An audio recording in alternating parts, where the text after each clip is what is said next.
what do you remember? What do you remember about this part? What do you remember about that part? And if you would kindly just answer and say something that would be very encouraging for me. First, let me offer my prayers. Om Ajnanatimirandasya Jnananjana Shalakaya Chakshurun Militam Yena Tasmai Shri Gurave Namaha Namo Vishnupadaya Krishna Preshtaya Bhutale Shrimate Bhaktivedanta Swami Namine Namaste Saraswate Deve Gauravani Pracharine Nirvishesha Shunyavadi Paschatya Deshatarine Jaya Shri Krishna Chaitanya Prabhu Nityananda Shri Advaita Gadadhara Shrivas Adi Gaura Bhakta Vrinda Hare Krishna Krishna Krishna Hare Hare Hare Rama Rama Rama Hare Hare Namo Shivaya Krishna Prasthamitre Shmate Shivarama Swami Nityanamine.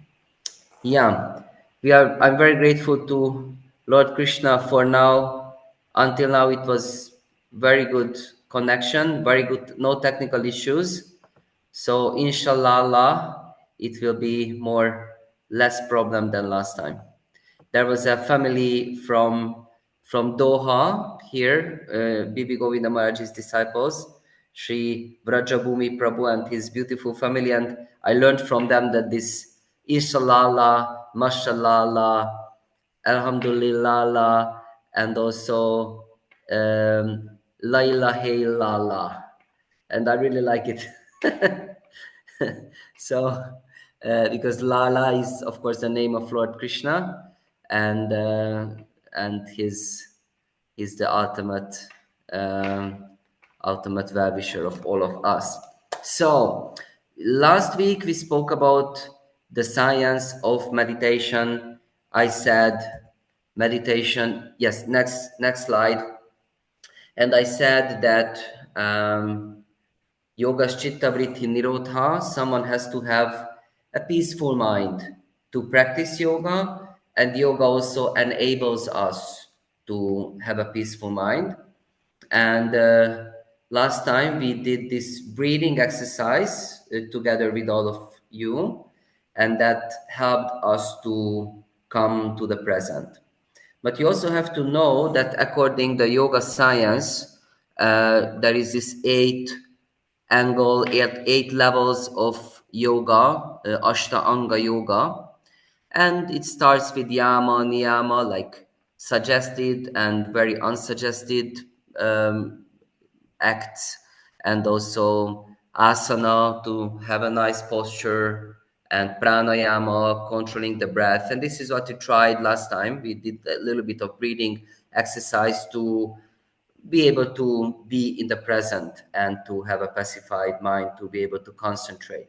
But the truth is that bhakti yoga practice, and especially mantra meditation, contains all of these benefits of Ashtanga yoga, including pranayama. Because if you are chanting a mantra that naturally controls the breath, because you are inhale, and when you chant the mantra you are exhaling, and then when the mantra is finished you inhale again, and like that.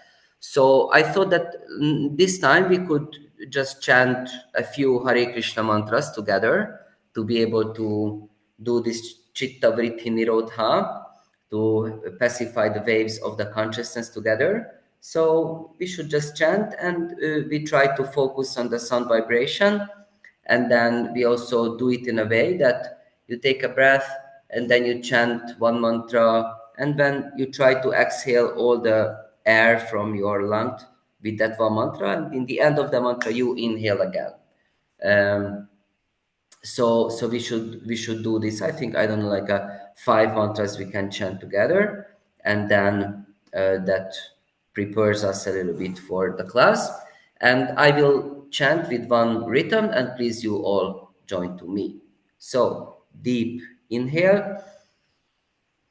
Hare Krishna Krishna Krishna Hare Hare Hare Rama Rama Rama Hare Hare.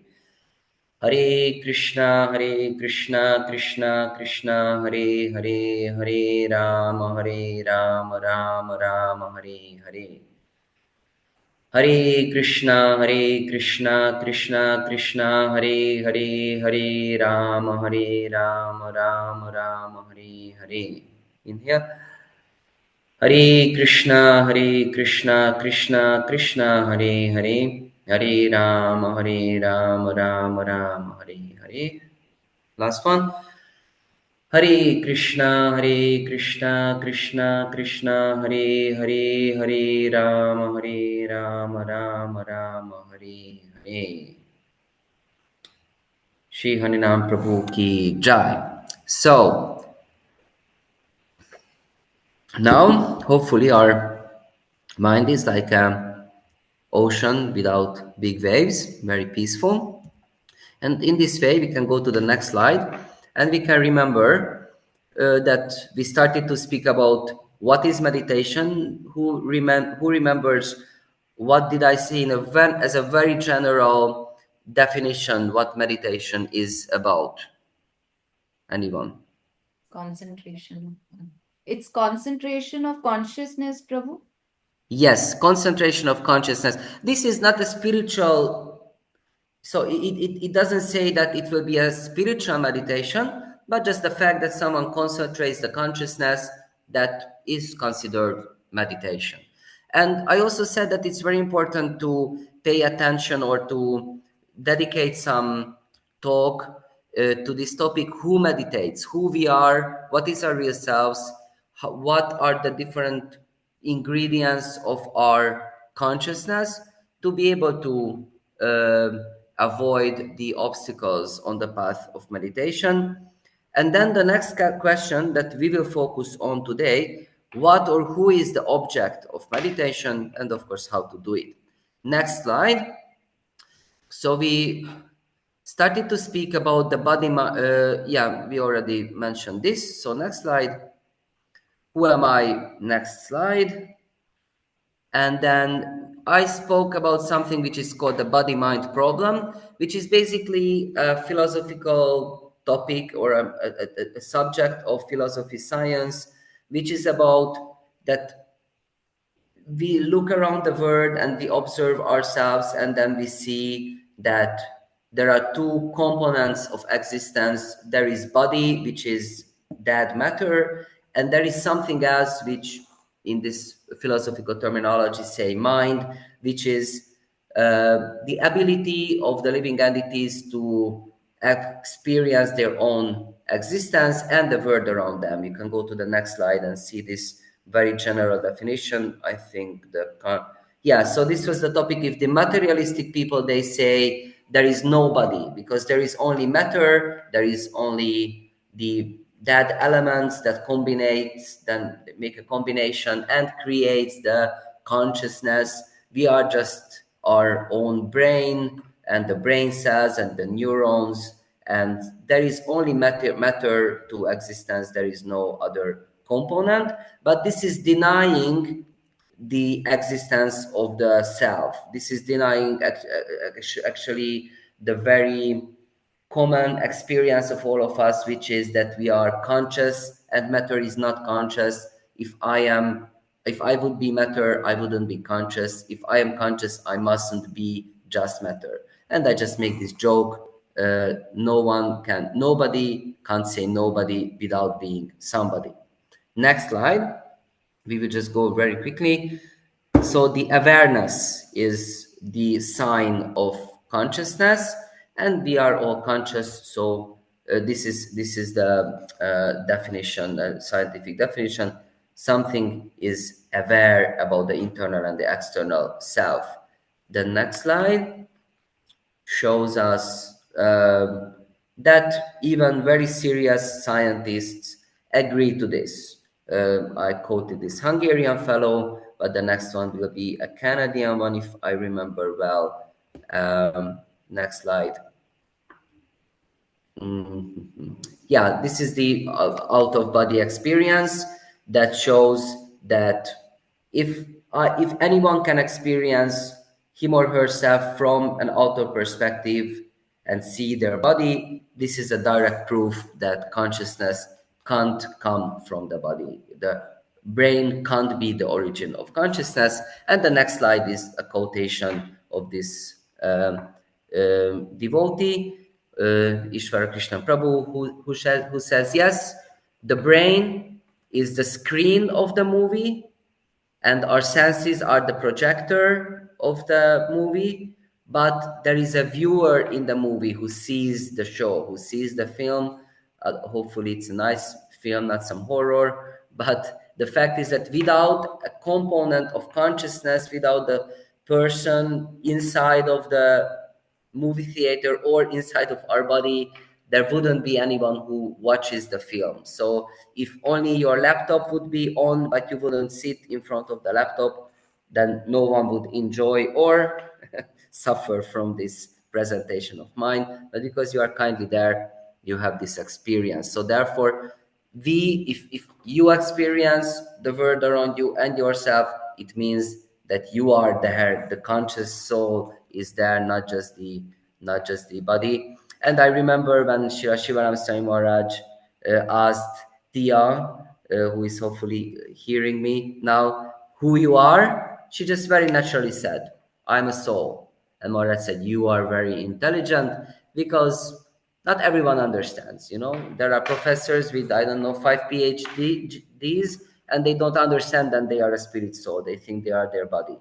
And even, can be like a 5-year-old. You can ask who are just aware about this fact. For example, a child from devotee family can explain to this scientific fact that we are different from the body. Next slide. There are, I think, further quotations. Yeah. So because there is this experience, we have to understand that existence is not just matter, but also spirit. Next slide. Um, yeah, and then we saw the Bhagavad Gita quotations. Krishna explained this, that yeah, the source of the consciousness, which is the soul, is eternal. And he sees these three parts of Trikala, the past, present, and future. And he just does it in a very, so it's basically, it's a logical and also argumental tool that Krishna is using, that the time doesn't affect the soul. Therefore, he says it's not created in the past, it's not created in the present, and in the future it won't be created. So no past, no present, and no future has any effect on the existence of the eternal soul. And next one. And he gives this very good example. Yesterday you were in another clothes, now you are in this clothes, and but you are the same person. In the same way, we are wandering around the universe like Brahma, the Vamitikona, Bhagavan, Jeev. We taking birth as humans, sometimes as animals, sometimes as devatas, but we are the same person in different forms, in different roles, different bodies, but we are the same. Next slide. And then we spoke about this. Yes, there is the three main characteristics of the soul: Sat, Chit, and Ananda, eternal, conscious, and blissful, or wants to be blissful. So Ananda Mayo, someone who is in spiritual consciousness, that person is in bliss, Ananda.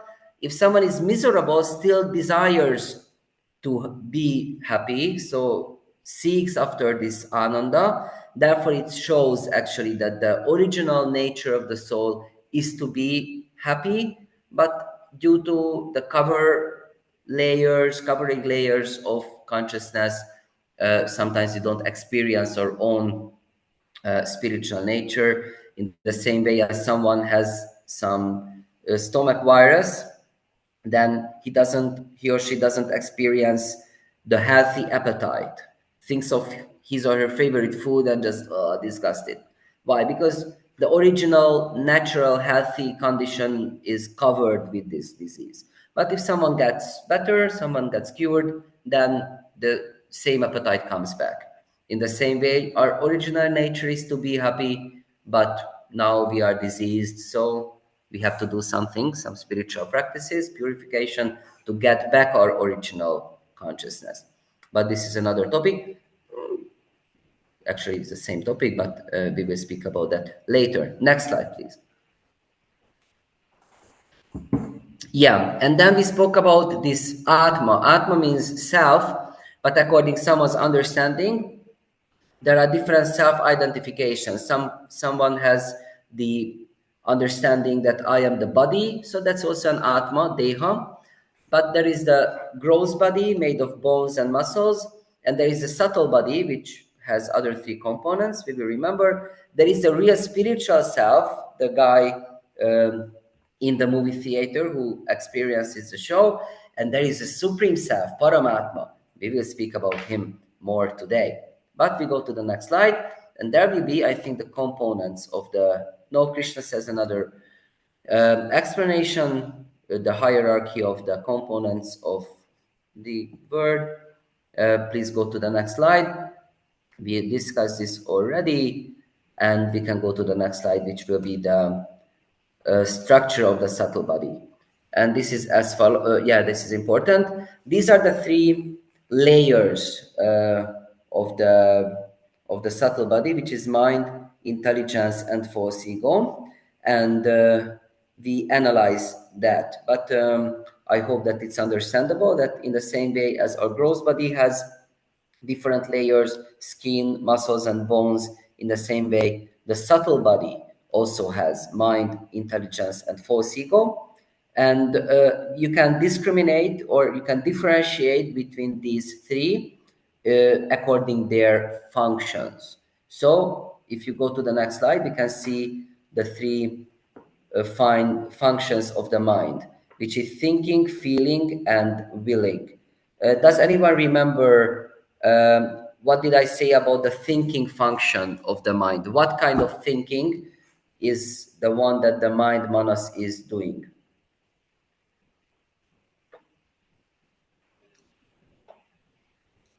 So this is more like an emotional thinking, because basically mind is the center of the feelings, of the emotional nature of someone. This is the Vedic, according Vedic terminology, this is how we defined mind or manas, is that feeling. But it also does some thinking, but it's not a rational analyzing thinking. That will be something that the buddhi, the intelligence, does. But this thinking is that this emotional thinking is like wondering, remembering, desiring, like, oh, it was so nice, I don't know, when I was in Dubai and I spent some time at Priyanka's and Rohit's home, and I got this beautiful, I don't know, salty lemonade, and we had this nice installation of Gornitai Shivaramaj came. Oh, it was so nice there, and I'm missing it. So this kind of emotional thinking are something is something that the mind is doing, and the feeling comes with it. Oh, I miss that, if only I could go again. And then the willing, yes, I want to go, so I will try my best to go in late September and early October to Dubai, and then I can be with these wonderful souls again in person. So this is what the mind is doing. And then the next is the intelligence. Next slide. Which has this discriminative ability and memory, but in a rational way. So I can remind myself of philosophical truth, of good ethical values, and I can discriminate. Yes, although I want to go to Dubai right now, but I know point one, it's 50 degrees and it would be very challenging. Point two, I have service here, and therefore I can't go. I just don't know. Somehow I stuck with this example. But the thing is that although the mind has feelings and this emotional thinking, but the buddhi, the intelligence, is there to make like decisions made of value system and intelligence and like rational discrimination. And in a healthy dynamic, if someone's subtle body functions properly, then a person is always able to discriminate or decide and also control the mind with the strength of the intelligence. hopefully we can all do that. And sleep is just, I just mentioned that intelligence to function properly, we need enough sleep. Okay, go to the next one. I don't want to take so much time for this. And we spoke about the false ego, ahankara, which is about our temporary roles and self-identifications in this world, our nationality, our gender, our family position, our, I don't know, social class, or I don't know, even our company, I belong to this company. But why do we say that this ahankara? There are two reasons. Because one is temporary, so it's nothing to do with the original identification of the soul, which is non-Indian, non-Hungarian, not a woman, not a man, and etc. But we need these roles in this world, but we have to know that these are temporary. And when it comes to meditation, we and spirituality, we would have to be able to identify ourselves with the real spirit soul to be able to advance in spirituality. So false ego provides these temporary self identifications which are useful, but it can also, if it too much attached to those, it could be also an obstacle in spiritual path. And the next one, I think we had the experiment. And I think it was funny. We tried to focus on the Maha Mantra for a few minutes, and then we found that these sounds these voices in the mind or in the brain or in the consciousness are saying different things. It doesn't mean that we are crazy, but it means that the mind, the intelligence, and the false ego sometimes um, comes forward or sometimes comes into the center of the consciousness. And if someone tries to meditate, then that person should be aware about that, which one of the components of the subtle body is taking my attention away. And we should be able to bring the focus back on the object of meditation. And before we go to the next slide, I would like to ask you that do you have any questions or reflections on this before we move forward?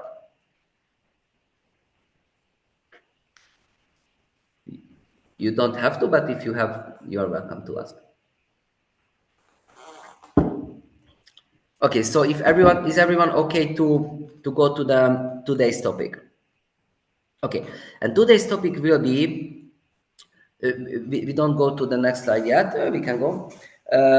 Yeah. So before I start, I just want to say that yeah, today's topic would be what is the object of meditation, and of course,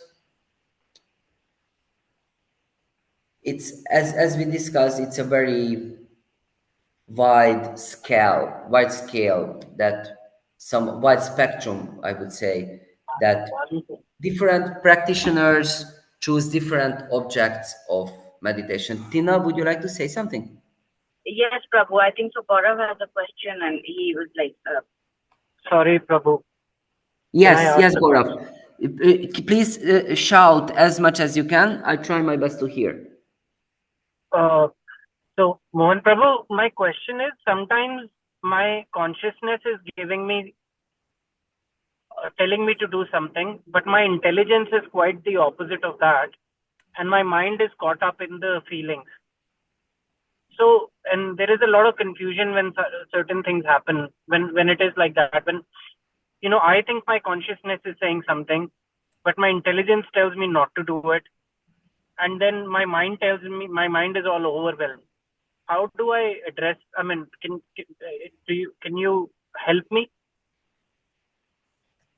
So, if I understand well, then your question was that you find yourself sometimes in situations when your mind suggests something, gives some desire or object of attraction, or gives you ideas, and with your intelligence, you understand that this is not a good idea, but then your mind stuck there emotionally, like I don't know, you Yes, can't get.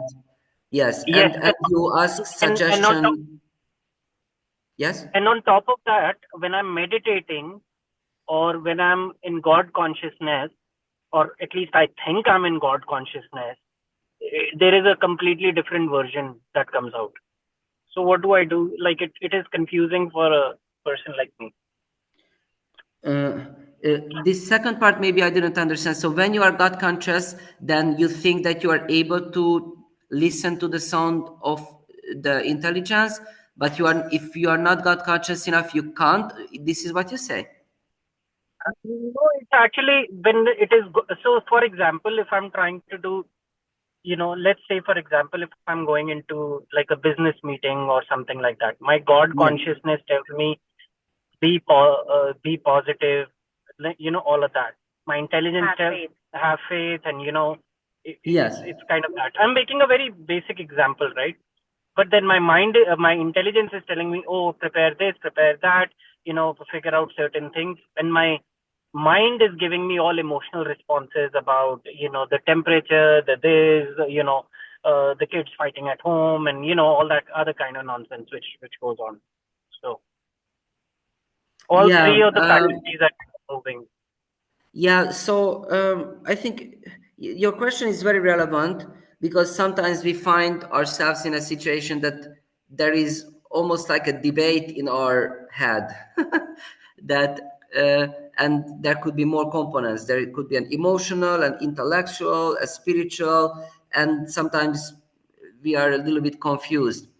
Of Yes, course, yes, it can be so without, I think, further over analyzation, I would just say now a general answer, and specifically one can always speak in person about these things. But what my experience is that if on a particular day or life situation I'm able to, for example, wake up in a good time in the morning, and I'm able to dedicate quality time into spirituality and especially into meditation, which we are speaking about, that gives such a clarity to the consciousness that this fighting, internal fights, becomes very silent. And the good voices, means the voice of the intelligence or the soul or even the super soul, becomes much more yes, clearly hearable.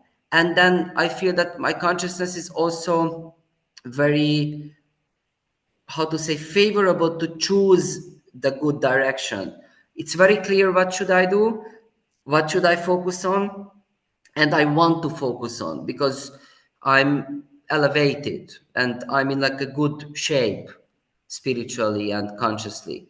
But if someone is under the waves, the consciousness is very wavy, and you can't swim, you don't have good swimming ability, then you are already so disturbed, and then you don't know which direction to go. The voices are so loud in my head, I'm confused. So in this situation in general, without going to like particular situations, in general, what I would say, if someone just dedicates, I don't know, depends, good 10 minutes, 40 minutes, 2 hours of meditation, that gives a very good general, how to say, level of consciousness or condition of consciousness.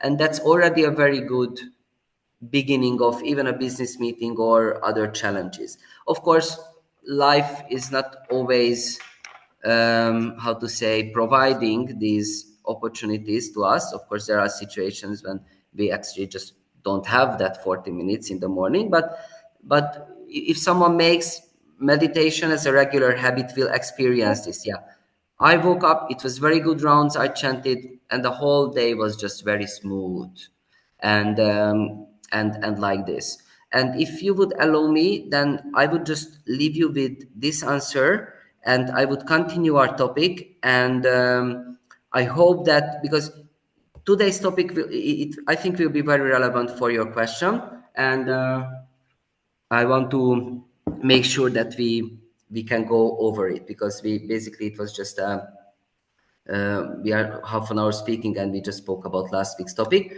but it was very relevant, your questions. I hope I was able to give just this idea that if you keep your consciousness in a good shape, that it helps you in these situations. But if you have further questions, of course, in the end, I will dedicate time for that. But now we go to the next slide. Thank you, Prabhu. And I'm sure it won't be surprising for you that a Bhakti Yoga teacher, as myself and the spiritual practitioner, would say that the subject of meditation should be the Supreme, with big S.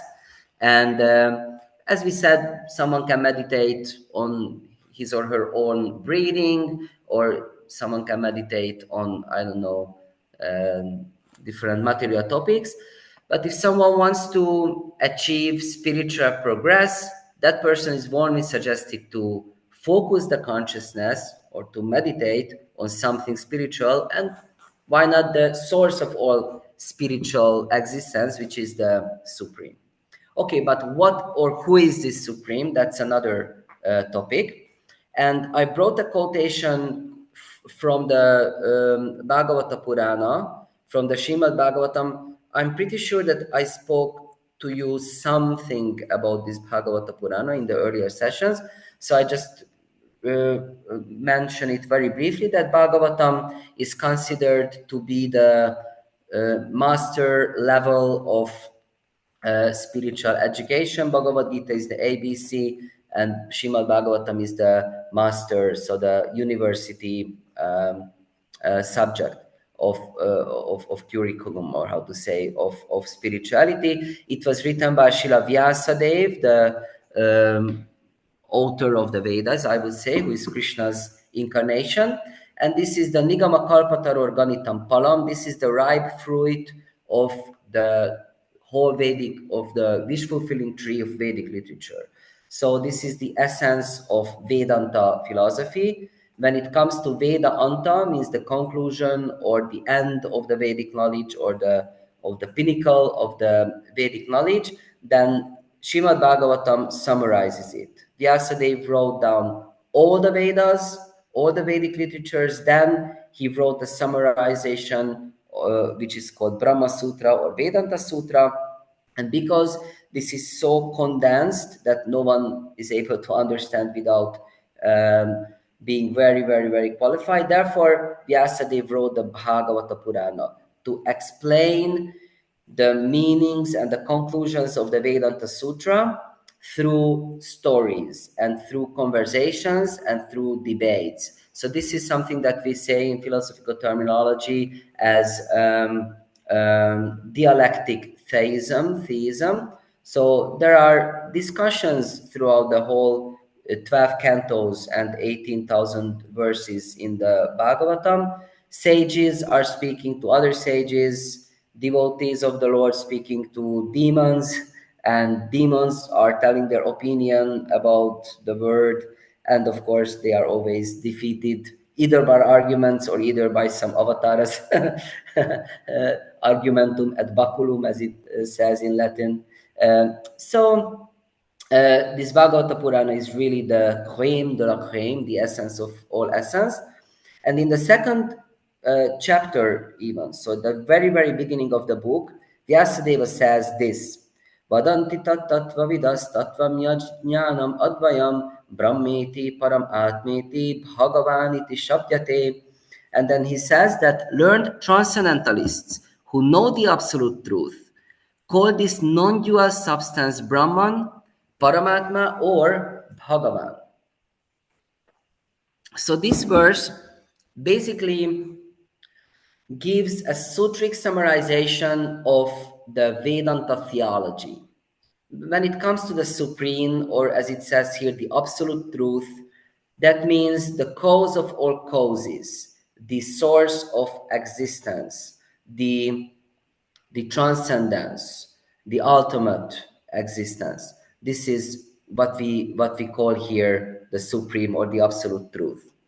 And when someone comes from Indian or Hindu or Bharat background, sometimes in our head or in our I don't know, according our studies, we would have a pantheon in our understanding. So pantheon means like there are different demigods and there are higher and lower position demigods. Someone even would say, sometimes I speak to Hindu people and they say there are all the gods and I believe in all the gods. If it would be some polytheism, that there are many gods and there are sometimes maybe you're even fighting, like in Greek mythology, like Zeus is fighting against, I don't know, other gods, I don't know, heroes. But the fact is that in Hindu philosophy, in the Vedic understanding, it's not like this. It's not like gods who are in different position or even equality. But Vedic philosophy teaches that there is something which is called absolute truth, or Sanskrit word we say Brahman, which is one. So there is no one God, there is no two gods, and there is no 1 billion gods, and there is no different gods. There is only one supreme, there is only one source of everything. But according this shloka, it can be understood in three levels. So absolute truth is one. It's non-dual, even says advayam. There is the Advaita philosophy, which is saying that there is only, which is a monistic philosophy. And I think few classes ago, we spoke about monism, dualism, and nihilism.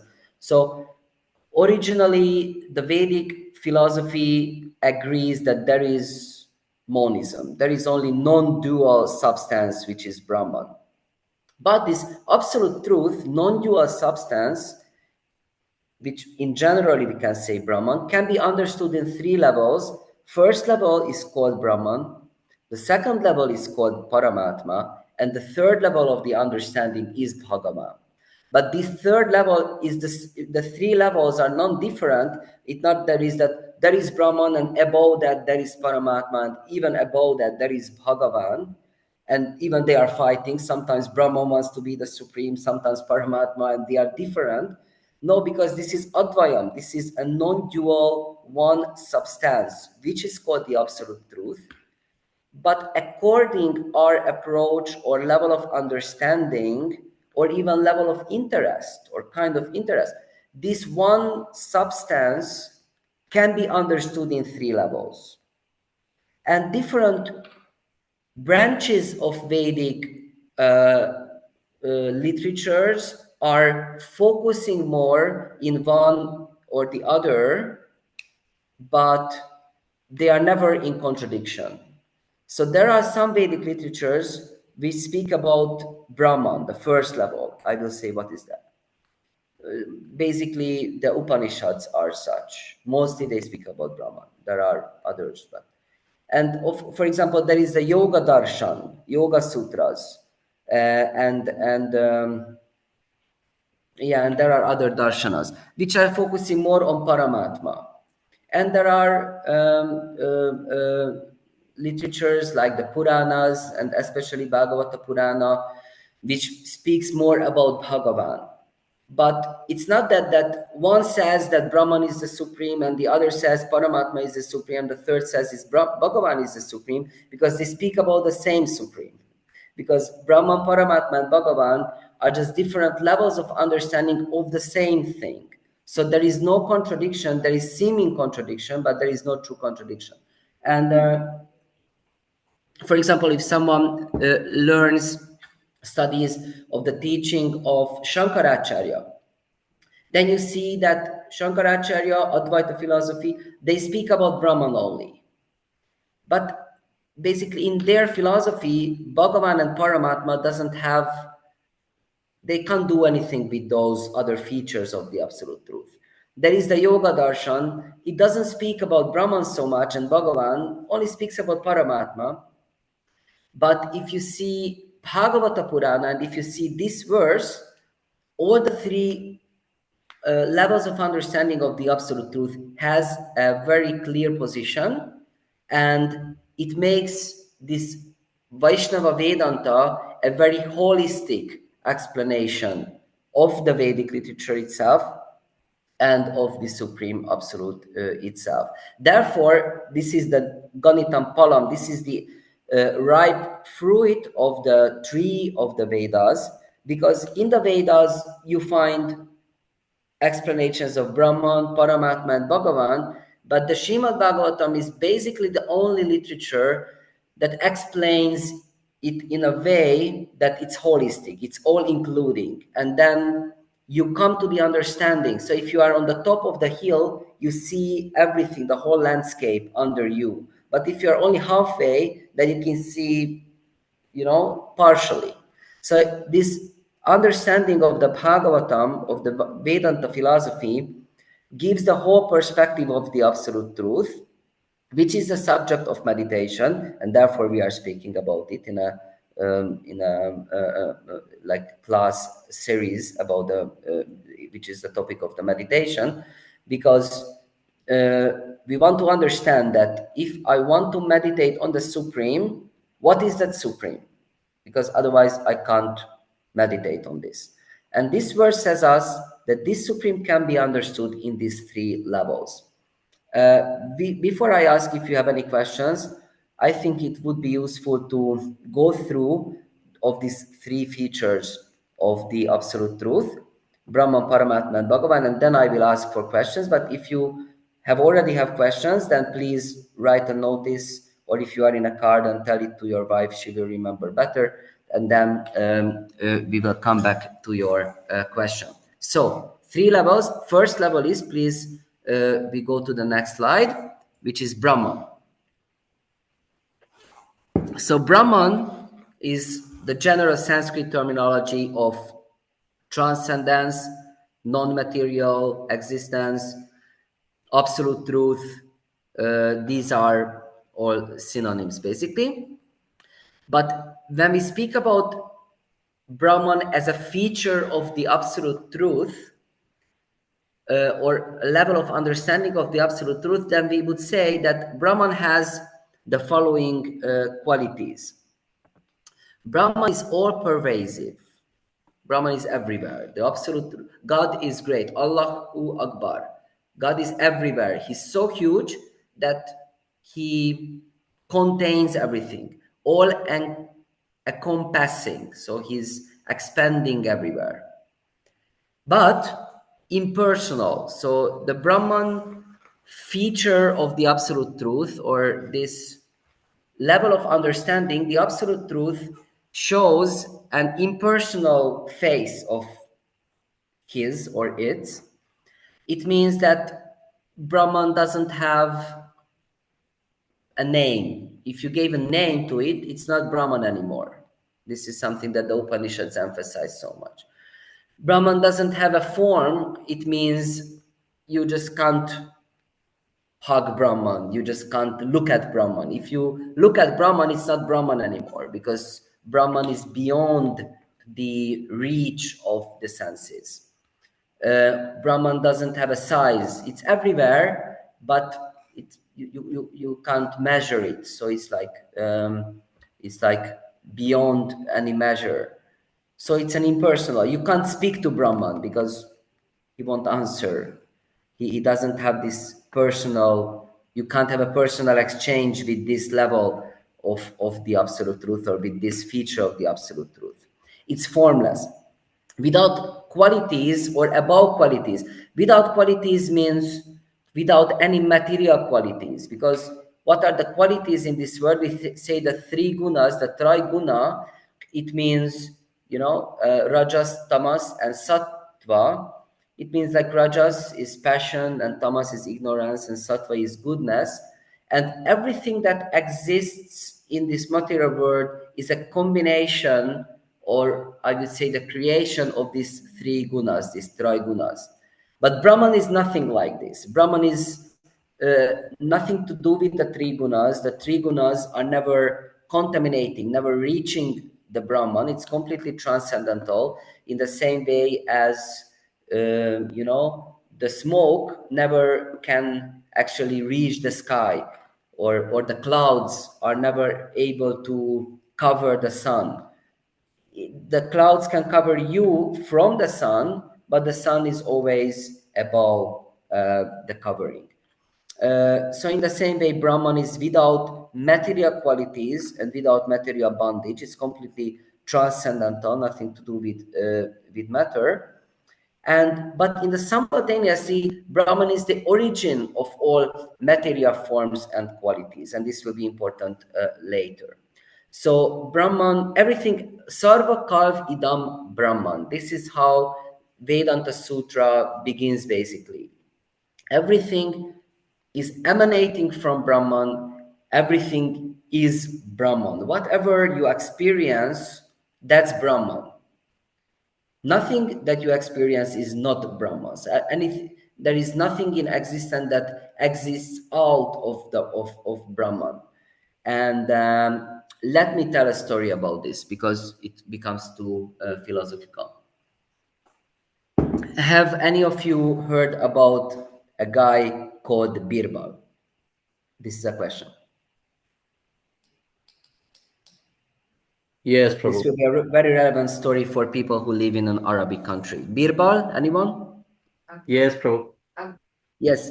Okay, who is Birbal? What do you know about him? He was one of Akbar's, the emperor's, one of his ministers. Yes, yes. So Akbar, he was a minister. He was actually a shah, a king, or how to say, emperor of India, and he was quite an open-minded person. He was very um, friendly with Indian culture, and he supported lots of cultural values, and he didn't destroy any temples, and he was a kind of a good guy.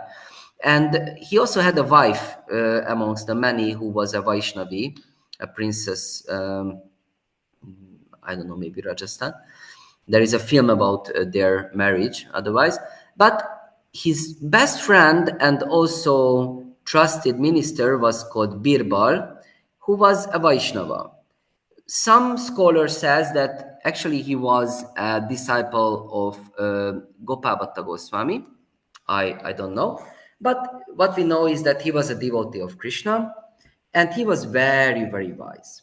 So once upon a time, Akbar was sitting in his palace, in his throne, on his throne, and then he asked his ministers to have a competition of glorification of him. So an Akbar glorifying competition. And one minister came after the other and said beautiful words about the king. How they explained how brave he is and how justful he is and how generous he is, how merciful, how strong, how even handsome or funny, I don't know, how rich. And Akbar was very happy. I'm sure he was a little bit narcissistic. He was sitting there and listening to the glorification. He agreed with all the words that he heard. And in one point, he saw that Birbal is just hanging around there, just very silently listening. And he doesn't say anything. And then after some time, he turned to Birbal and said, "Hey, my friend, you are always very thoughtful and you are always very talkative as well. Sometimes you are more talkative than you should be, but you don't have anything to say about your king. How come?" And then Birbal stands up and comes in front of the king and says, "Actually, my dear Akbar, I have something to say. I hope you won't dislike it. But what I can say about the glories is that there is a statement that I can say about you is that you are as glorious, you are as powerful, then you are even greater than Allah." So, what do you think, living in a Muslim country, what happened at the moment when Birbal said this? Any of you? Priyanka, what do you think? What happened? What? Prabhu, I don't think this would be acceptable anywhere. Statements it like these. it wouldn't, or it would. It would not be. It would not be okay, but they just said what you said. It's not acceptable, or what do you think? There are the king, there are all the ministers, there are all the soldiers. What did everyone do at the moment when Birbal said this? Okay, I tell Prabhu, you. they must have all, kind of put him down that, he's so wrong and, he should be behind bars and, he's not the right one. So maybe they all did that, whoever was present there, because he is trying to put the king down and he's saying that you are not the greatest or you're trying to put yourself above the god. So maybe that's what Yes, happened. yes. Yeah, that's also very true. But what actually happened is that everyone on the throne or in the palace just took their sword and they wanted to, just cut Birbal into pieces immediately. Because, in Muslim culture, if anyone just says any blasphemy about Allah, that's a deadly sin. There is no escape. So if someone does that, it's immediately killed. And saying that someone is greater than Allah, that's a deadly sin. So everyone basically wanted to attack and kill Birbal immediately. It was very peaceful. But then Akbar, he was like maybe catched, but they didn't kill him yet. So Akbar just said, okay, just easy. What you said, Birbal, is like really the greatest sin, and I don't even understand how you dare say anything like this. But because usually you are very smart, and I know that you're a God conscious person, I'm sure that you have some explanation that why did you say what you said? What can you say for your protection? And then Birbal very peacefully said, yes, actually, I have something to say for my protection. Why I said what I said is because there is one thing, my dear Akbar, that you are able to do and Allah is not able to do. But this thing doesn't limit Allah's glory. This is just showing the limitless glory of Allah. So I can say that you are greater than Allah because you can do something which He can't do, but this will even make His glory greater. So then everyone was very curious. And then Birbal explained. He said, because you are the king of the state, you have the power to exile anyone from your kingdom. So if you want, you can exile any of your subjects, send him away from your kingdom, never to come back. Allah is not able to do that because there is no limit of his kingdom. Where to send? You have the border of your kingdom and you can send someone out of the border, but Allah's kingdom doesn't have a border because his unlimited universes and the whole infinite word is his kingdom. There is nothing out of his kingdom, so he can't exile anyone. Therefore I said that you are greater than Allah because you can exile someone. He's not able to because he's the Lord of all existence. So this is, and of course, then Birbal was forgave, and because everyone understood that he just glorified Allah instead of blaspheming. So this is with Brahman. There is nothing out of Brahman. You can't exile anyone from Brahman. He will be still in Brahman. So this is bad for atheists. I don't want to be in God. Okay, you are still. I don't want to be with God. It's not a choice because God is everywhere, so you can't escape. Even in the Bhagavata Purana, it's very funny. When Hiranyaksha, the first demon of the history, wants to go to fight with Vishnu, then he goes from one planet to the other and to other. He's searching for Vishnu. He never finds. And then later, when Varahadev comes, then he says, and of course he kills him, he said that when Hiranyakashipu was searching after me, I hid myself in his heart because I knew that there he won't search. he searches around everywhere, but he won't search in his heart. So therefore I hid there. Of course, God is everywhere, but he can still hid in the heart. He can still hide in the heart of the atheists because atheists never look for him in their heart. So this was what we said about Brahman, the first level of understanding of the absolute truth. That the absolute truth is all pervasive and all encompassing, impersonal, formless, without qualities, above qualities, and it is the origin of everything. Okay, this was the Brahman. Next slide, please, Mr. Rohit. The next level of understanding of the absolute truth is Param Atma. We already mentioned him when we spoke about the different Atmas, and we agreed that there is the Atma in our heart, which is the minute living entity, the soul. But there is a Param Atma, that there is a super soul, as Prabhupada very geniusly refers to him.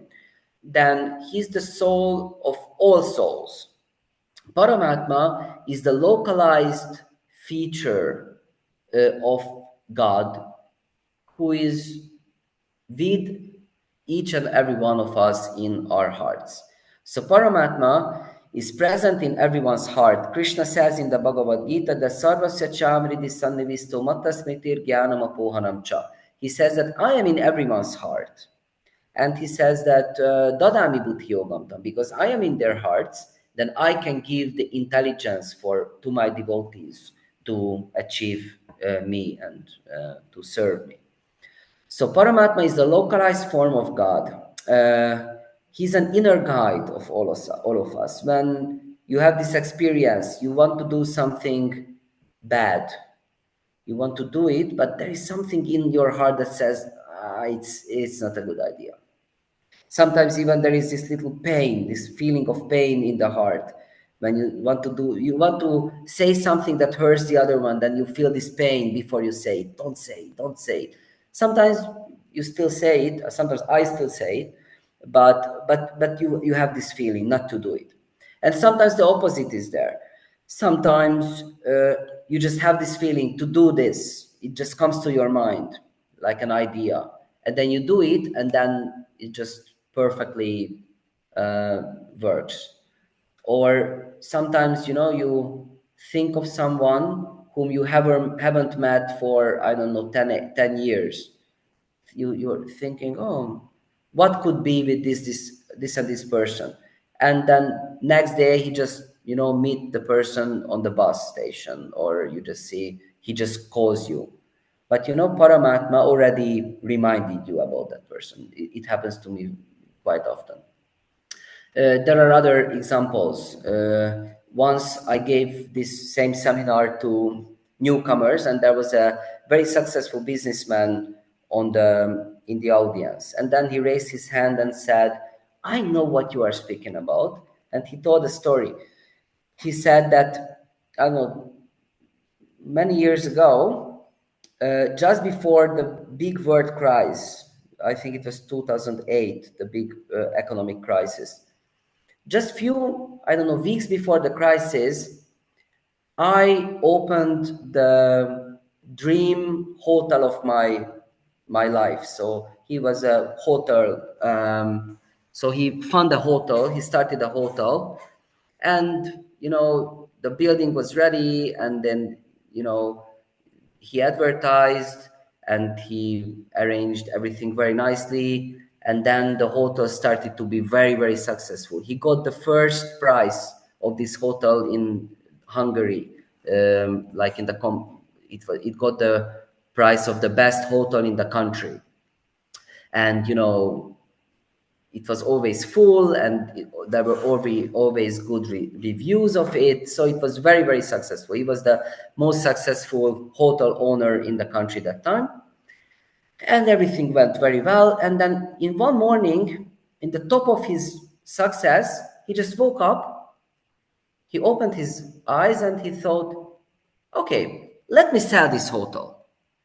And from the bed, he just took his mobile phone and called his lawyer, or I don't know who is responsible for the sales, and said, I want to sell my hotel. And then the person on the other side said, you are crazy, come on. It's huge success. You are in the best of the field. This was your dream and it came true. Why do you want to sell? And the guy said, actually, I don't know. I just woke up and I feel I have to sell it. He had to convince, and he had to convince all the other, I don't know, responsible persons. And somehow in 1 week he sold his hotel in an okay price. And then he said, few weeks later the crisis came, and all the other all the best hotel owners, they got like bankrupt, and even this hotel became like very unsuccessful. But he already sold it, and he had his money and he invested it to something else. But he just did it at the right time. If he would do it 1 month later, it would be already too late. If he would do it 1 month earlier, it wouldn't be even that good, because he just got the success. And he said that, I'm sure that what you are speaking about, God localized in everyone's heart and giving guidance, this was God, because I wouldn't know. There was no rational argument supporting this decision of mine. But I felt in my heart, I did so, and that was the right decision. I don't know, I just said this story, but I'm sure many of you have similar experiences like this. So the Paramatma is the localized form of the absolute truth, who can give you guidance, sometimes even business guidance, but definitely spiritual guidance is always available from him. And he's also the witness. He's conscious, yes. So he conscious about all living entities. So Paramatma is in my heart, and he knows what I'm thinking and what I'm desiring. We spoke about this. But the same Paramatma is in your hearts as well. And so I just know my thoughts. You guys just know about your thoughts, or the very beloved ones, But God, he's in everyone's heart, and he's aware about everyone's feelings and thoughts and destiny. And he is the witness of all of our deeds. So he is the provider of the karma, the controller of the karma, because sometimes they say, okay, so why this happened to me? And because you did something in your last life. But how does it work? How karma works? It works in a way that the super soul was with you in your last life, and he knew what you did, and in this life he just gives it back. So he's like Justitia. I don't know if you know the god of justice in Roman mythologies. Justitia, it's a lady with a blind, so her eyes is covered with a shawl, and he has a scale in her hand, so it means that she's objective. So karma or Paramatma is like Justitia, like the judge of karma, basically the law of karma, completely objective but completely conscious, because he's the witness. And Paramatma is also our best friend. So although he is giving rightful punishment sometimes, or reactions, but he's our well-wisher. He gives always good guidance to us, and he's just with us always. And here's just another thought. So just imagine that you would have a friend whom, your mothers, both of your mothers are giving birth to you on the same day in the same hospital room.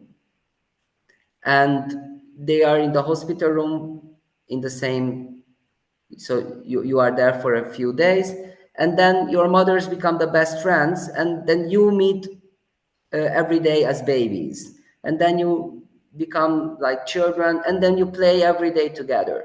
You go to kindergarten together, and then you go to elementary school and high school, and you go to the same university, and then you fell in love with maybe a twin sisters, and then your marriage, you just live next to each other, and you are going to summer holidays together, the two families, and you are raising your kids together, and you are getting old together, and you are dying on the same room, dying bed, and you leave your body, and in the next life the same, and the same, and the same.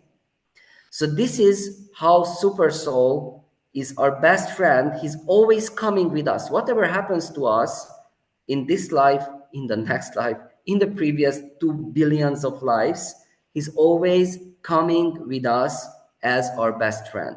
And to think about, if you have this kind of friend, you grew up together, you do everything together, and in one point you just become completely ignorant, or you start to somehow ignore that friend of yours. You don't pick up the phones, and he comes to your home, and maybe your wife sits him down, but you go to your own room, you don't even say hello. And then different things happens, you throughout your life. He would need you, but you are not there for him, but he's always there for you. He always comes, he always helps whatever he can, but you are still ignoring. And the next life, and the next life. So the thing is that Paramatma is like this. He's our best friend. He comes with us, he's always there for us, but we have the tendency, or we can have the decision to ignore him. And this is what personally I did, definitely the first, I don't know, 20 years or 18 years of my life, that I just ignored Paramatma. He was with me, I ignored. And I'm sure I did the same in my past life and my past life. Because, for example, when I was a lion, I'm sure I didn't have a conversation with Paramatma, or maybe I was a human who is very sinful. Then Paramatma, as my best friend, tried to suggest me to good, to do good things, to live a good way, but I didn't listen. And when I was an atheist, he was with me, but I denied even his existence. But he's such a good friend that he's still with me. Although I'm ignoring, although I'm denying, although I cause so many disappointment to him, but he loves me so much, he's attached to me so much, he's such a well-wisher, that regardless of me ignoring or not ignoring him, he's always with me, he's always with us. So therefore Paramatma is really the best friend of all living entities. I don't know, maybe my explanation was a little bit too extended, but I just want to emphasize this emotional understanding, how to say that, how much Paramatma is generous, how selfless his love is. Can you imagine if a human being would be able to this uh, level of friendship, so this level of well-wisher, you just ignore and still loves you. You deny his existence and still wants good for you, still he's with you, and just waits for you to turn to him again. and uh, yeah, so God is like this in the form of Paramatma. He's just very patient. He comes with us wherever we go. We go to to live in the body of a worm or a demigod or a demon or a devotee. He's always with us. And he's always trying his best to guide us throughout our journey. Okay, I spoke too much. Before I go to the third level of understanding, Bhagavan, I would like to ask you if you have questions, but please, if you have questions about this topic, Bhagavan and Paramatma, what I spoke about, here is your time to ask.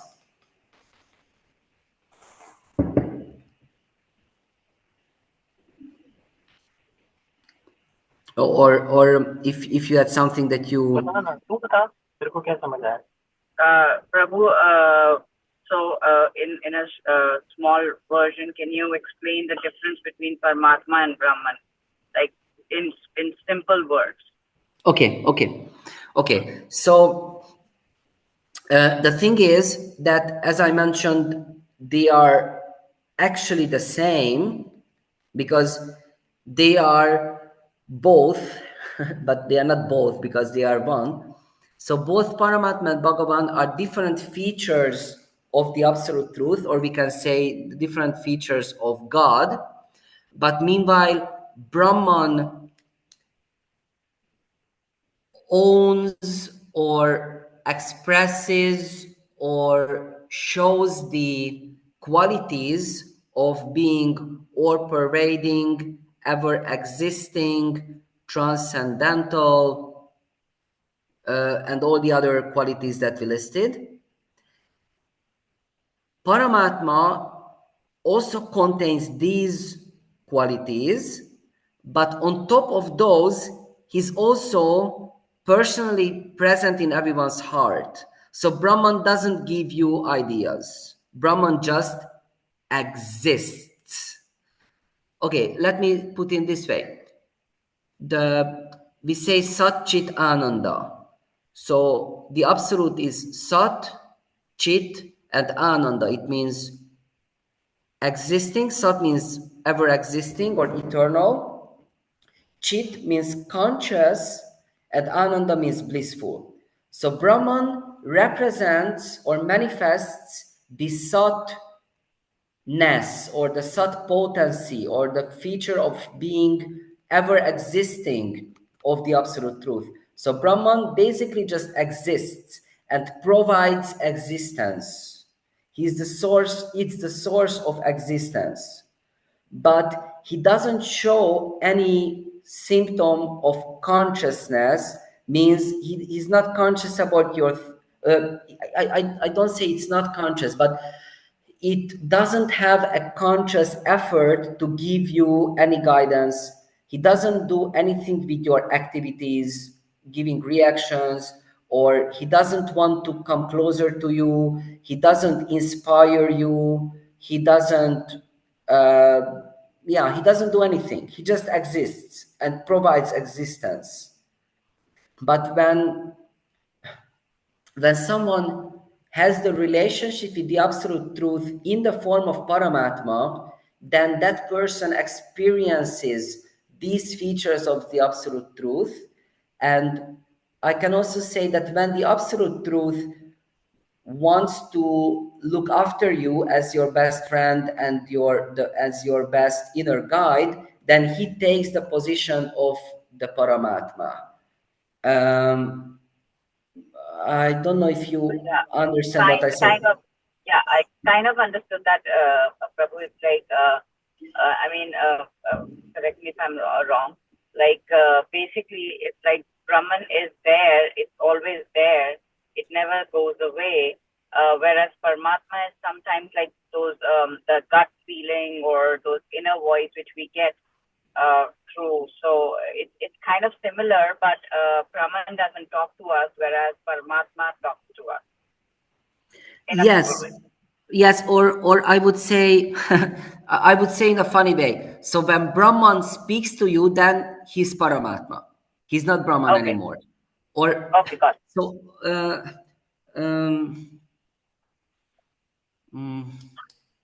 I think that's kind of good. So when Brahman wants to speak to you, then he becomes Paramatma, but he's eternally Paramatma. You understand? So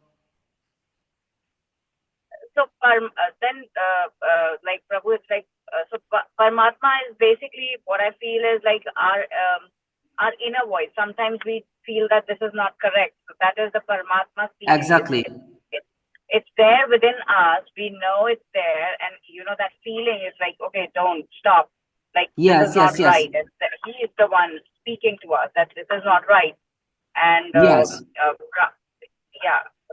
Or in my understanding, there can be many Brahman. It's not Brahman. There can be many Brahmas, but there can only be one Paramatma. No. No. He got it wrong. Okay. Please. I just want to clarify. So when I speak about Brahman, it's nothing to do with Brahma. Brahma is the architect of the universe. No, not that Brahma. Brahman is like a quality of a big person. He says it in a Punjabi way, which is Brahman, but he is understanding Brahman. He's not saying Brahma, but not the Brahma, Vishnu, Mahesh. Not the Brahma. He's Brahman. Thank God, not Brahman. Oh God. Brahman Prabhu, his accent is very Punjabi, so that's why he is. Maybe you're getting confused with his accent. He's not saying Brahma. The three. I think he That's got not that he point. says.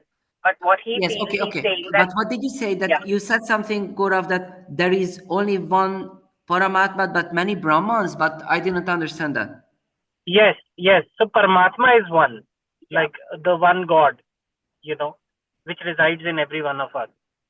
But Brahman is more like a person with God-like qualities, but he's not God.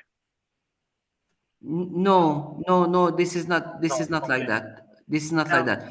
So Brahman is one. There is no many Brahmans. Brahman is one, but that one contains everything. So actually oneness is Brahman, but I think I would say just the opposite is true. There is only one Brahman, but there is many Paramatmas. It means that Okay. Brahman is one without any localization, without any intention of personal interaction with anyone.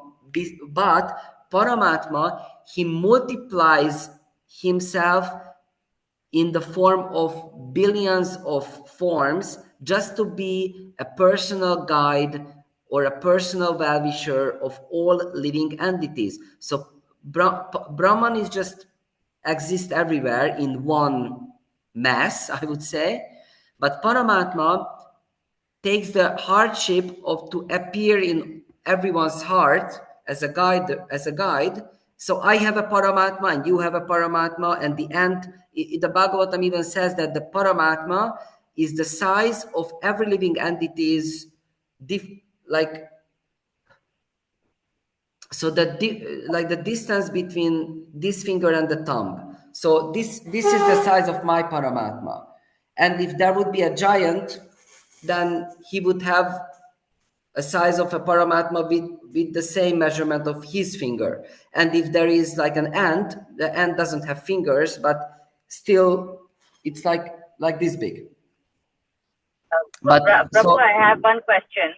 yes. One question is the confusion. Like, so when we let go of this, or when this life and birth cycle of ours is over, and then do we merge into the Brahman or do we merge into Paramatma? Okay, that's a very, very, very good question. I will speak about it very soon. I don't answer to this question right now. Actually, the answer Okay. is none of it. But I won't answer this question right now. I will explain either the third level of Okay. understanding the absolute truth, which is Bhagavan, and then we come back to this topic. Okay. Okay. Okay. Thank But you. don't forget it, and I won't forget to answer it. But if you don't get proper answer to this question, then you should ask it again, or Prabhuji, even you can can I ask add? Priyanka to write it in the chat as a reminder. क्या डालना Okay, Okay. Prabhuji, can we add something here? Yes, please. Just to clarify Gaurav Prabhu's previous comments, this Brahman is a similar sounding word, but we should not make it confused. There shouldn't be any confusion between the Brahman, which is all pervading, and the Kshatriya Brahman, the Varnas. So that is separate, and this one is separate. Yeah, but the word is the same, because Brahmana, it means na means jna, so someone who knows Brahman. So Brahmana is someone who is conscious or aware or who has understanding about the Brahman. So Brahma Gyanati Brahmana. Brahma Janati Brahmana. So someone who knows Brahman, that's a Brahmana. Correct, Prabhu. So Brahmana is a person who knows the science of Brahman. Yes. Okay. So, okay, I think I would ask you to go to the next slide. Da da da da. This will be very interesting. So, Bhagavan is a supreme personality of Godhead. This terminology was created by Bhaktivedanta Swami Prabhupada. Supreme personality of Godhead. And here, I think the key word is personality. So, meanwhile, Brahman, we listed amongst his qualities that Brahman is impersonal, doesn't show any personal feature. Paramatma shows some personal feature because he's listening to prayers, he's giving advices. A person, so someone has to be a person to give advices. And also there is description of Paramatma. I didn't speak about that, but scripture explains that actually Paramatma has a four-armed form, like the same as Vishnu, but he's of course smaller. But he has a personal form, but still he's localized, and he's only in this material universe. So Paramatma is an expansion of Vishnu, who exists only in this material world. Of course, he's transcendental, but still he resides here. But when we say Bhagavan, that means the Supreme Personality of Godhead, who has a transcendental personality, a transcendental form, and unlimited names, beautiful bodily features, pastimes, and abode, and he resides in the spiritual world, originally in Vaikuntha, God's kingdom, where he resides personally. So Bhagavan is the supreme personality of Godhead, is the form of the absolute truth, who is a person, with an address code, with a looking, with names and activities and etc. And we know that this Bhagavan, Supreme Personality of Godhead, has many forms, as Vishnu and Narayan and of course Krishna. And he also yada yada hi dharmasya, he also descends to this material world millennium after millennium, Rani Bhavati Bharata, Tadatma Sambhavami Yuge Yuge. So millennium after millennium, this Bhagavan, this personality of Godhead, God as a person, descends in different forms like Lord Ram and Varaha and Nisimha and Vamana and of course Krishna, and then he's the Supreme Personality of Godhead. He comes to this world in his transcendental body in the same way as a king visits a prison house. So the king comes to the prison house, but of course he owns the prison house, and he has complete power about everything that happens in the prison. And he doesn't have to stay in the prison. He just visits out of his kindness. Maybe he gives amnesty to some of the sinners and prisoners, or maybe he does a speech or something, but then he goes back to his palace in the end of the day. In the same way, Krishna comes, and after sometimes little bit of time, 115 years, I think, Krishna stayed, and then he goes back. Krishna Swadamo Pagati. He goes back to his own planet. And according to scripture, we also know that the different avatars has the different worlds, different planets. So there are the Vaikuntha planets above the material universe in the transcendental realm, and above all the different unlimited Vaikuntha planets, there is Narasimhaloka, and above Narasimhaloka there is Ayodhya, where Lord Ram stays with his associates, and above that there is Goloka, which is Krishna Loka. It has three parts: Mathura, Dvaraka, and Vrindavan, where Krishna, in Vrindavan, he resides in his two-armed forms with Radha and the cowherd boys and the cows.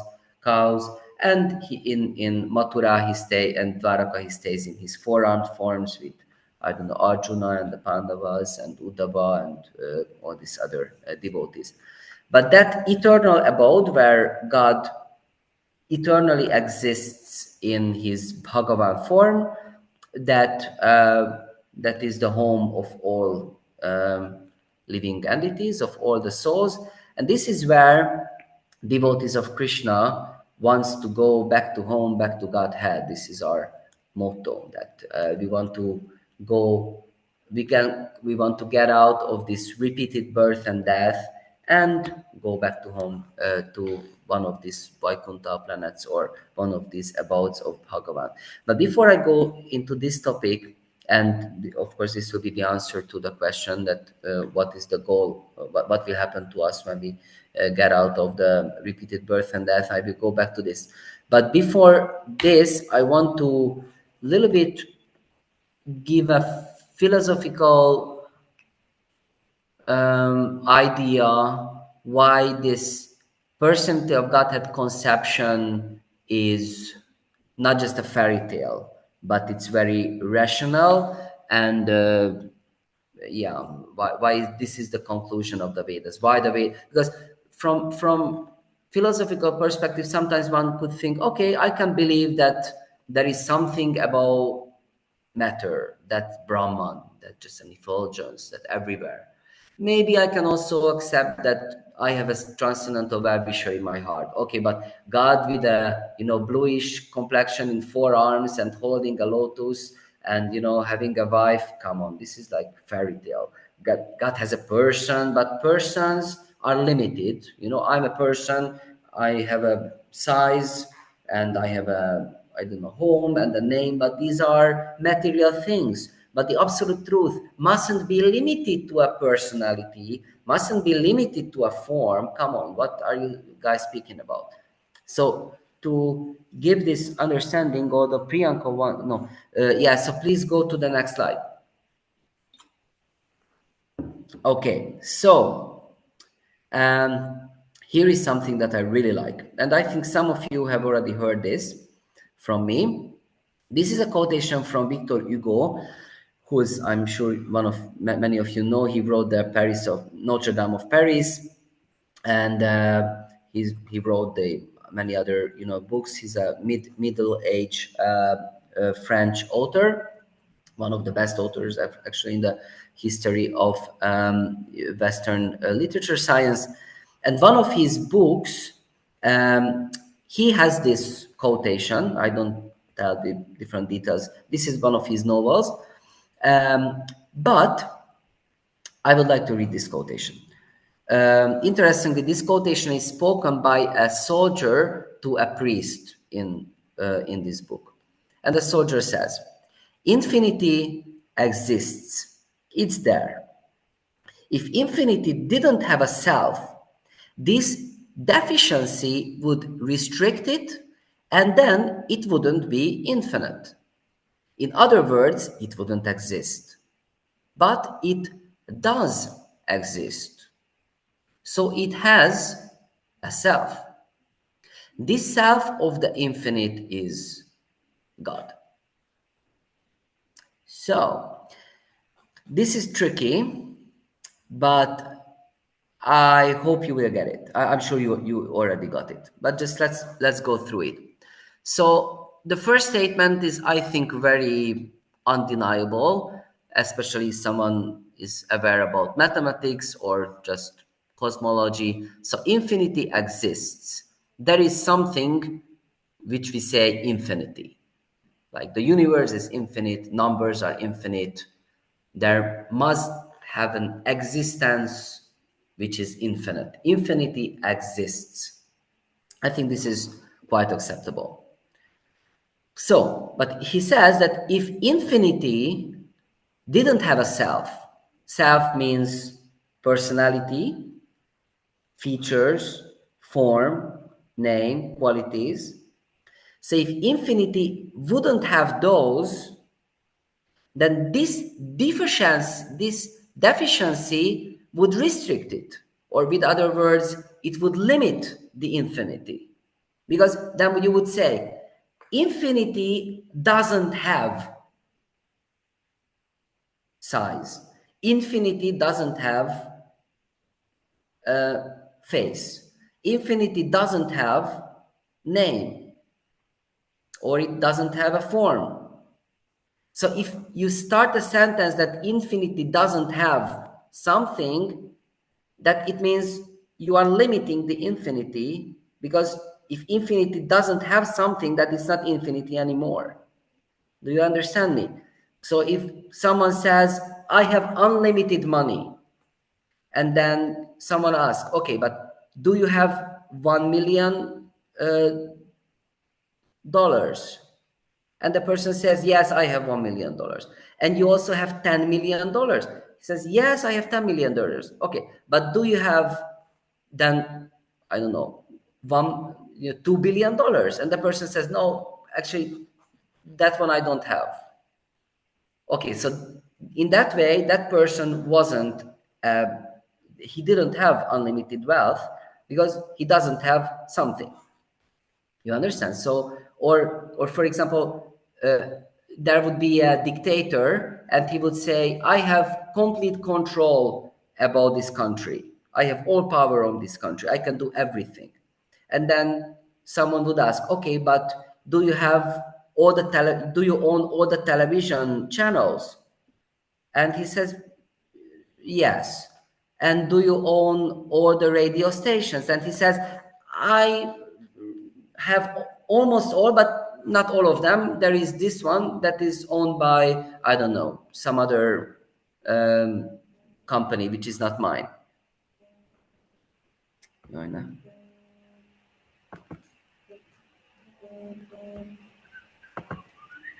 Are you with me? Hare Krishna? Yes, Yes, Prabhu, Prabhu. yes. Yes. Okay, sorry. Yes, Somehow my line broke. Okay, so and if someone would say yes, so I have all radio stations, but there is one that I don't own. So it means that that dictator can't say that he owns everything because there is something that he doesn't. You understand? So it's very simple. Maybe I spoke too. I emphasized too much of this. So in the same way, if someone would say infinity exists but doesn't have a form or doesn't have a personality, then that person, the thing is that, one sec, are you with me? Yeah, Prabhu, we can hear you. yes, Prabhu. Okay. Yeah. Okay, so someone was always calling me and I just wrote, please don't call because you are interrupting my class. So here I am. Yeah, so if infinite is infinite, then he should have a self, a personality. Otherwise, if infinite wouldn't have a personality, then would restrict it and then it wouldn't be infinite. So you can't say of Brahman that Brahman doesn't have something. You can't say that God doesn't have something. So then you can't say that God doesn't have a personality. So therefore, Hugo says it exists, so it has a self. And the self of the infinite is God. So when we speak about Bhagavan, Bhagavan is the personal feature, the personal self of the absolute truth of infinite. And if someone would say, no, the absolute truth must be impersonal, the absolute truth can't be a person, Bhagavan is not the absolute truth, then this is the argument of Victor Hugo that can be said. If you say that the absolute truth is not a person, it doesn't have a personality, then you are limiting the absolute truth. But the absolute truth is unlimited. It has everything that exists. Sarva Kavidam Brahman. So we said everything that exists is Brahman. Okay, but we have personality, so personality exists. That means it is Brahman. It means Brahman has personality. If Brahman wouldn't have qualities, then qualities wouldn't exist because everything that exists is Brahman. Do you say? Do you see? So Shankaracharya and the Advaita philosophers, they say Brahman is quality less. Yes, one can say that if someone is on the level of Brahman understanding, that person doesn't experience any of the qualities of Brahman because the Brahman feature, in its Brahman feature, the absolute truth doesn't manifest his transcendental qualities. But when the absolute truth does manifest his transcendental qualities, then we call him Bhagavan. And he is the Supreme Personality of Godhead. And he's the, according this Bhagavata Purana quotation, Brahmeti Paramatmiti Bhagavaniti Shabdyate, so the highest level of understanding the absolute truth is that the absolute truth is the supreme personality of Godhead. And from this perspective, we go in a way that God is the supreme personality of Godhead. He is the absolute truth. And when he comes to this material world to be a guide of all living entities, then he becomes Paramatma.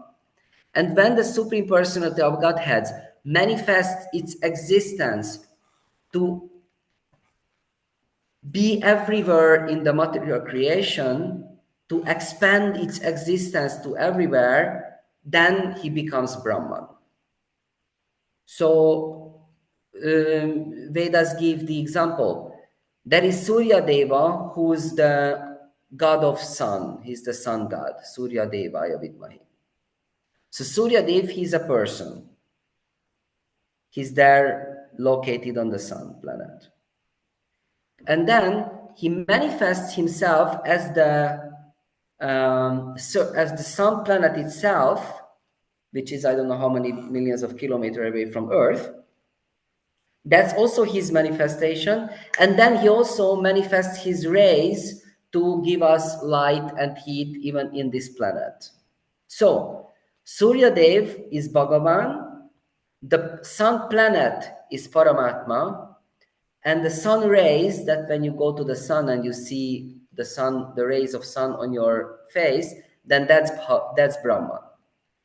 So the absolute truth manifests himself in three levels: Bhagavan as a supreme person, as a Paramatma as the localized form of the supreme person, and then as an all-pervading impersonal radiance or impersonal existence, Brahman. But all the three is the same. So therefore, there is no difference between Brahman and Paramatma, and Brahman and Bhagavan, and Paramatma and Bhagavan, because you can't say that there is a difference between the sun that heats Dubai and Surya Dev, because Surya Dev heats Dubai in the form of the sun rays. But you also can't say that it's completely the same, because the rays of sun you can't give a garland to, but Surya Dev, he wears a garland as a person. I hope it's understandable.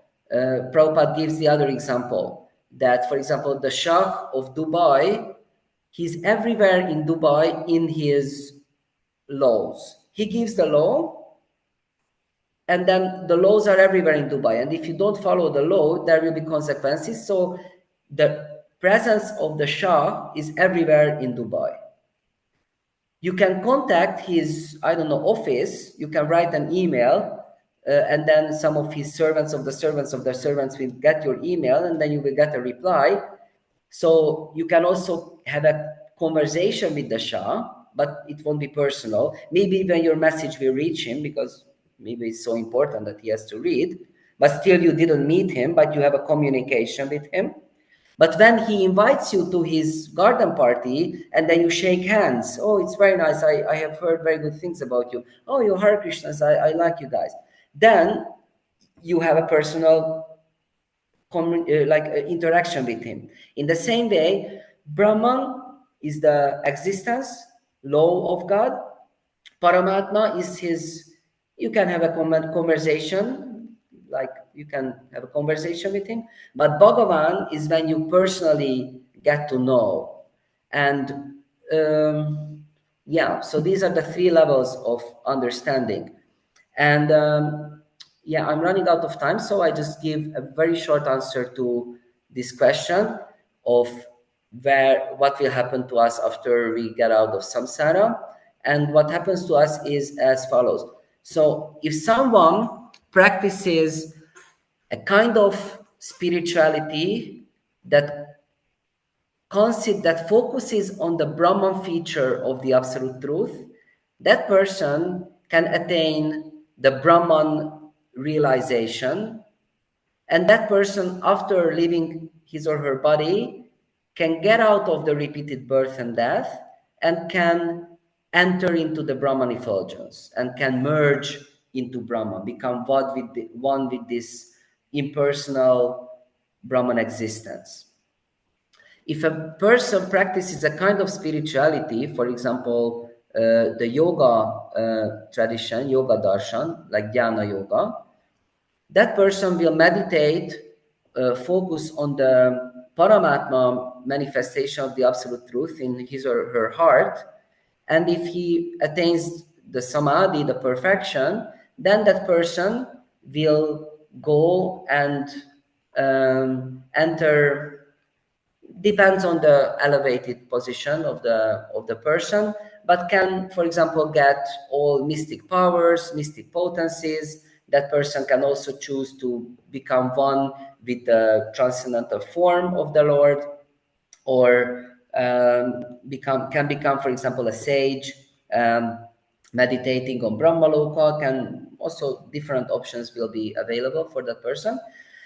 But if a person practices the path of spirituality, which is called Bhakti Yoga, which is the love and devotion, or the yoga of love and devotion, and that worships and focuses and meditates on the Supreme Personality of Godhead, the Bhagavan aspect of the Supreme, then that person will achieve something which is called prema, pure love of Godhead, and that person will get out of the repeated birth and death, will leave this material universe, will go through the Brahman existence, Brahman effulgence, will enter into the Vaikuntha realm, and will be a personal servant of Bhagavan or Vishnu or Krishna on the particular loka or planet of that form of the Lord.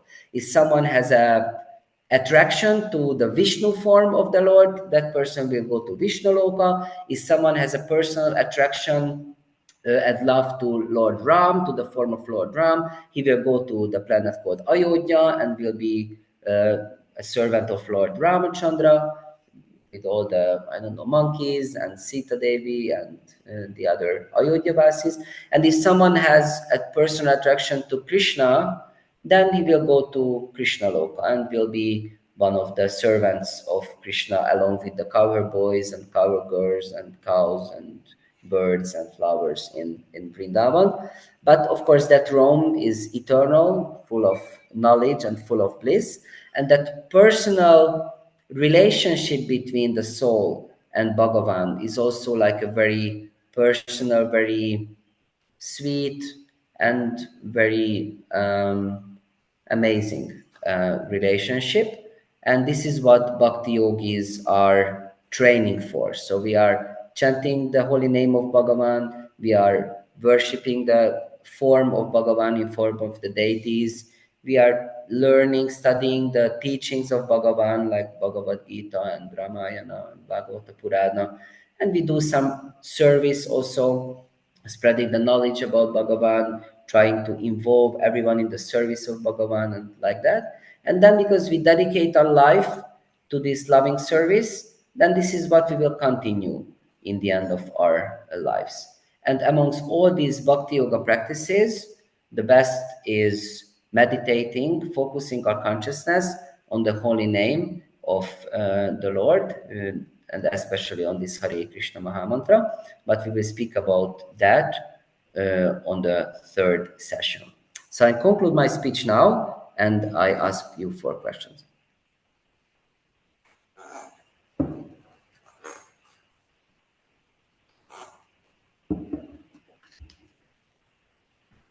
No I questions wonder for if it now. was No followable question. or Yeah, sorry, Prabhu. No questions for now, Prabhu. I think so. It was pretty clear, and maybe in the next session we will go ahead. yes, yes, yeah. It was 1 hour 50 minutes. It was quite long.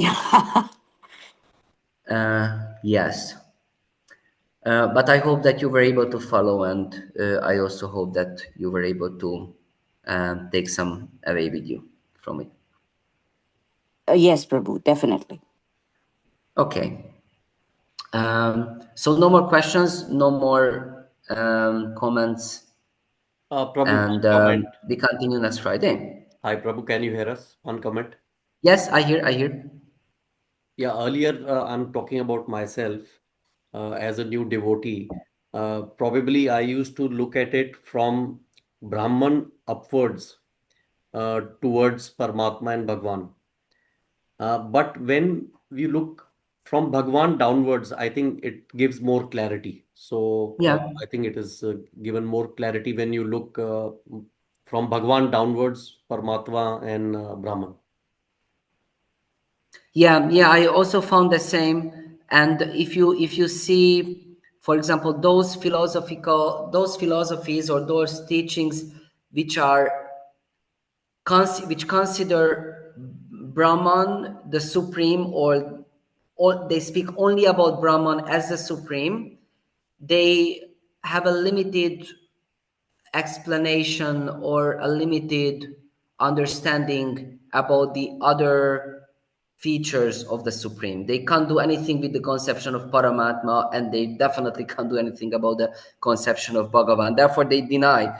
If you see the Shankarita school, Mayavadis, you speak to them and they say, no, Bhagavan is just illusion. Bhagavan, the form of Bhagavan is created by Maya. This is the greatest offense, but why do they say that? Because they don't have clear understanding of the position of Bhagavan, and the same with Paramatma. But because Bhagavan is the original source of the other features, or he is the most complete understanding of the absolute truth, from that perspective it's very easy to understand the other two, and then there is no contradiction. So actually from our side there is no contradiction with Advaitans or with, I don't know, Yoga Darshan or anything else. But from their perspective, they are debating with us. We don't debate with them. This is we just, our only argument is that, okay, you can't say that Bhagavan is doesn't exist, or Bhagavan is not transcendental, or Paramatma is not transcendental. You can't say that because he is. Or you can't say that the absolute truth doesn't have a personality. Of course it has. It has he has an impersonal form or an impersonal manifestation as Brahman, yes, but it doesn't mean that it's nothing to, you can't say anything more about the absolute truth than just Brahman. Yeah, I like that comment. Thank you. Okay, so thank you very much for your patience and for staying with me, and see you next week. Hare Next week, we Krishna, will speak Prabhu. Hare about Krishna. how to Thank you. meditate on the absolute truth and how to help our mind, intelligence, and false ego to be to be involved in meditation, because that's the greatest challenge. Because now we understand who we are, now we understand what or whom should we meditate, but how to do it, that will be the topic of next session. Thank you, Thank, Prabhu. thank you, I Thank also you, Prabhu. thank Prabhu. you. Hare Krishna. Thank Thank you. you, Hare Hare Krishna. Thank you. Krishna. Thank you. Hare Krishna. Hare Krishna. Thank God you. bless you, Bye. Srila Prabhupada. Jai Shri Prabhupada. Hare. Hmm.